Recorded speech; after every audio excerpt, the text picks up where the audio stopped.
Hi, Misa. It's awesome to be here and I'm, to be talking to you. Thank you.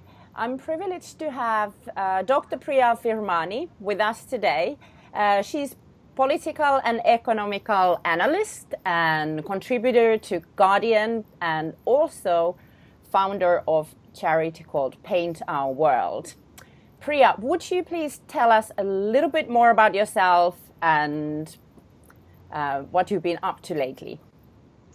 Well, the foremost way I'd like to introduce myself is the way that I see myself. I see myself as a traveler and life as a journey.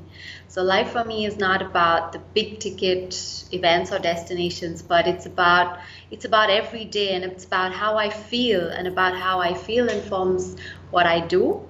And I would love to have amazing co-travelers on this journey as a traveler, and that's why Driven Women comes in, because Driven Woman has introduced me to some beautiful women, and Thank we are you. on this journey of empowering ourselves and those we come across together. And besides that, as you've introduced me, I'm a political and economic analyst. I am a writer. Writing dances out of me. I love writing. I love being with the children that I'm working with. Paint Our World is a charity based in India doing absolutely life-affirming work, because we work with children who have been through unimaginable trauma like rape and abuse. And today, I am humbled and proud to say that we focus on the transition from where they've come from to developing them as happy, little, confident individuals with happy childhoods looking forward to great, promising adults. And you use creativity in that transformation, is that right? Absolutely. We use creativity, we use imagination, we use a whole concept where learning and empowerment is fun. That is amazing. Paint Our World's work is fantastic. And please, everybody, have a look at paintourworld.com for .org. .org. Yeah, My apologies. that's all right. Priya, can you please tell us how you define success? What does success mean to you? For me, success means living authentically. And what I mean by living authentically is, for me, if each life is a journey, each journey has a script. And I believe in reclaiming my script of my life for myself and not living a life scripted for me by others. Let's be an original rather than an imitation, because a copy is a copy and an original is an original. So for me, that's what success is. And life is always going to have its challenges. Growth comes through challenges. So if I anyways have to face challenges, I rather take up those challenges which involve me doing what comes purposefully and authentically to me. Could you talk us through a little bit about the transition? Because you did have a quite stunning corporate career, and of course still keep working in that field alongside your non-profit organization. So could you just talk us through the difficulties and possible setbacks in terms of transitioning into a more authentic path? The first thing that I needed was a lot of courage.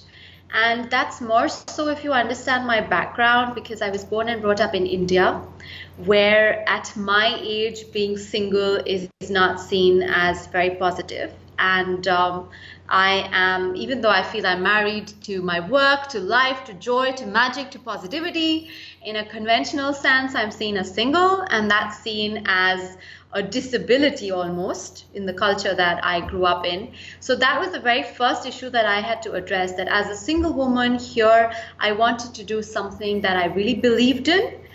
And my country, a lot of the time, saw it as me disregarding my culture, disregarding my educational credentials. So I was often asked questions like, and I still am sometimes, what is the point of having a PhD? You've been to universities like Bristol and Harvard. What good is that? Why are you doing social work? Why are you working with children? Questions about, you should be a wife at home, marry a pretty boy and settle home. Why are you here? But that's where my authenticity comes in, because I feel that if I take on this challenge, I am doing my little bit to shift attitudes, to let people know that women are people foremost and we count, we have voices, we're also intelligent, we're not trophies. So let me be, rather than having the challenges set me back and put me back home, I have let the challenges power me and strengthen me to being a little bit of a game changer.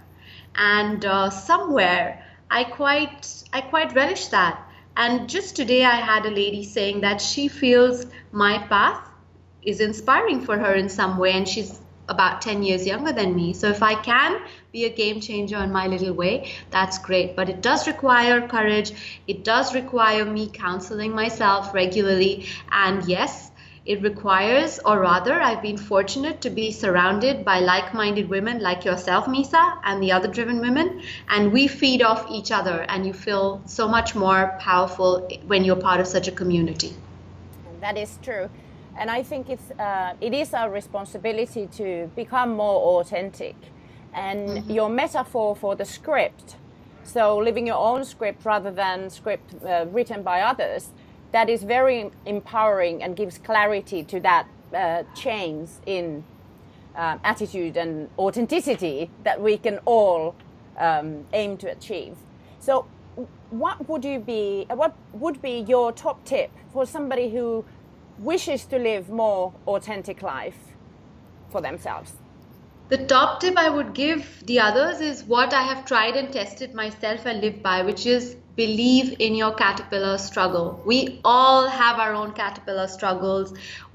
Rather than going into a mindset which compares and contrasts and somewhere demeans ourselves, believe in the strength and power of that caterpillar struggle to give you the growth and grow you your butterfly wings. And let your butterfly wings be an original. That is so beautifully put. And of course, when we are surrounded by other women going through their own individual caterpillar struggle, then we can believe in our own path, because we realize that it is quite normal, that it's a little bit painful sometimes going through that, but there is light at the end of the tunnel, and the light is much brighter than when you go in. And when you have lots of butterflies, that's what lifts the beauty of a garden. Exactly. Thank you so much, Priya. It's been a pleasure talking to you, and we look forward meeting you in London, 27th of January 2017, the most empowering day of the year, Festival of Doers. Warm welcome to London.